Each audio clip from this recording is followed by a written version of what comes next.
Hello everyone and welcome back to the MCF Participant Education Series. My name is Hunter Nighbert and I'm a financial advisor and retirement planning specialist with MCF Advisors. Today more than ever, businesses and individuals are increasing in emphasis on health and well-being. A term that has become more common to describe this is wellness. Wellness is defined as a state of being in good health, especially as an active pursued goal. If you think about it, this makes complete sense on why a company would invest in programs and education that are focused on physical, mental, financial, and spiritual health of the employees of the business. Healthy employees are happier, more productive, and provide a better customer experience for those in which they serve. Today we're going to touch on financial wellness and some things that can lead you to being more financially healthy and promote a better outcome for your goal in retirement. What is financial wellness exactly? Financial wellness is a state of being in which you can meet current and future financial obligations and feel secure in your financial future and make choices that let you enjoy life.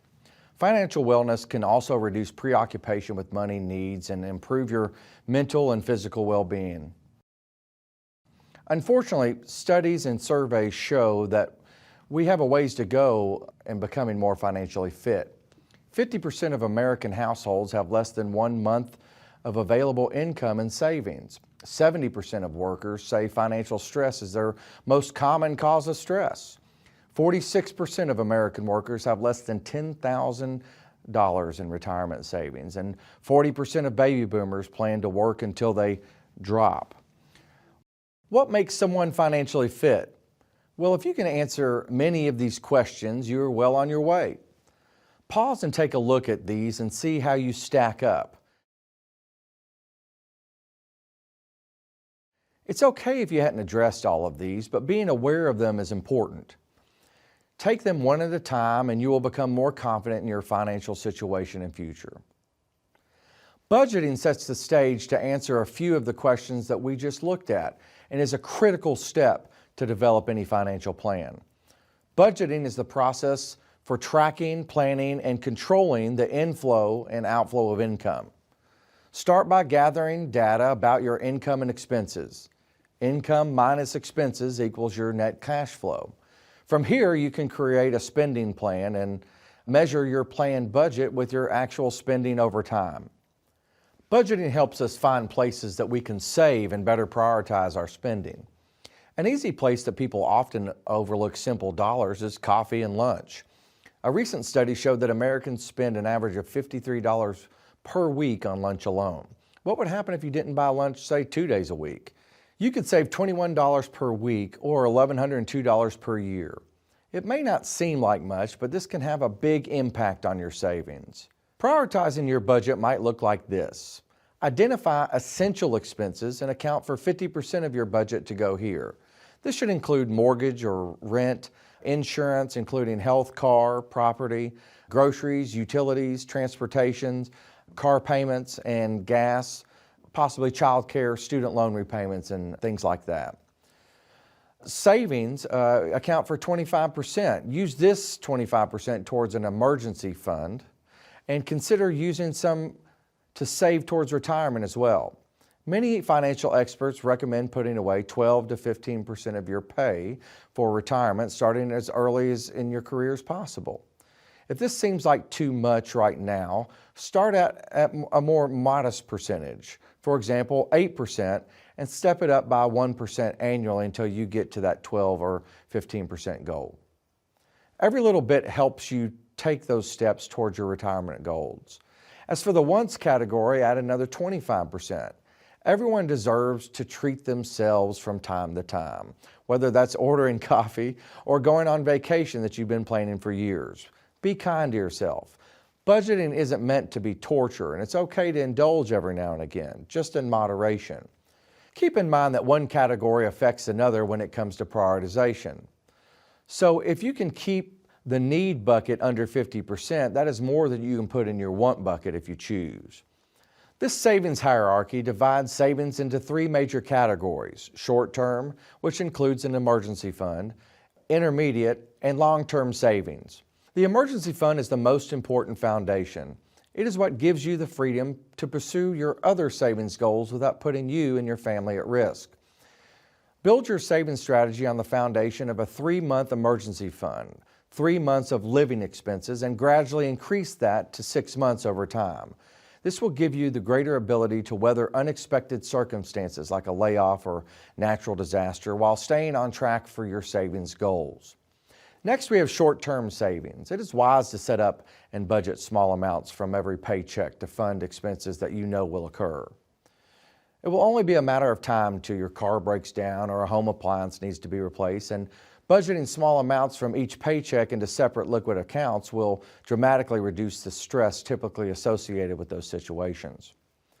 Intermediate-term savings are important for financing large future purchases, such as a home or college education for children. Because of your time horizon for needing access to this money is a bit longer, you may want to consider a different savings vehicle outside of your bank account. College 529 plans and brokerage accounts, for example, allow you to invest your savings in securities like stocks, bonds, or mutual funds to increase the expected return you could achieve in your savings account. This approach does subject your savings to market risk, not associated with your bank accounts, but the longer time horizon for this type of savings can improve your chances for success. Finally, long-term savings for retirement is critically important for living a healthy financial lifestyle. Because the time horizon is much longer, liquidity is less of a concern. Take advantage of retirement savings vehicles such as workplace 401ks, 403bs, or Roth IRAs available outside of the workplace. Investors should consider their age and circumstances when evaluating the risk associated with long-term investing. If this seems overwhelming, then keep it simple. Start small and do it regularly. This approach is one that can bring big rewards and becomes easier to build upon over time. For long-term savings goals, your retirement plan is a very cost-effective and efficient vehicle for savings for retirement. With most workplaces offering an attractive match, the benefits of participating in your 401k can be substantial over time. Reason enough to save for your retirement is this. The average Social Security benefit in this country for 2022 is $1,657 per month. That's $19,884 per year. Could you live off that? Social Security was never designed to be a primary source of income for workers, but more of a safety net. So how much should your savings goal be? We recommend between 12 and 15% of your pay from the youngest age possible, ideally in your mid to late 20s. Don't wait. Waiting longer will likely cause you to have to save more to catch up. An extra $100 per month over 40 years can create $349,000 in savings. How much income will your savings provide for you? This chart shows income provided over a 30-year span based on different balances. $500,000 can provide $1,955 per month for 30 years. $100,000 is closer to $400. When you add Social Security to these, where do you stack up? I often get asked how much a person should have saved based on any given age. This slide shows recommendations for how much one should have saved based on their age. The recommendation is a multiple of your annual income. Now, this isn't my favorite slide. It can seem discouraging, but keep in mind this is a marathon process, not a sprint. Big changes in compounding come later in your working careers because a percent of more is more. Having bigger balances compounds faster in the years than when you first start. Also, the real amount that you should have saved is not a rule of thumb, but based on how much you plan to spend annually in retirement.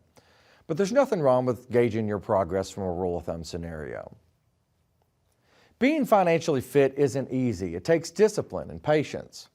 However, by making small adjustments, you could save a substantial amount that can be used for goals, including reducing debt or saving for retirement. Look at your day-to-day expenses. What can you cut out? Even saving a few dollars each week or month can help kickstart your retirement savings. As always, use the resources available to you and use the Calendly link or reach out to schedule an appointment. If you found the information in this video useful, I would encourage you to share it with your coworkers, family, and friends. Until next time, have a great week.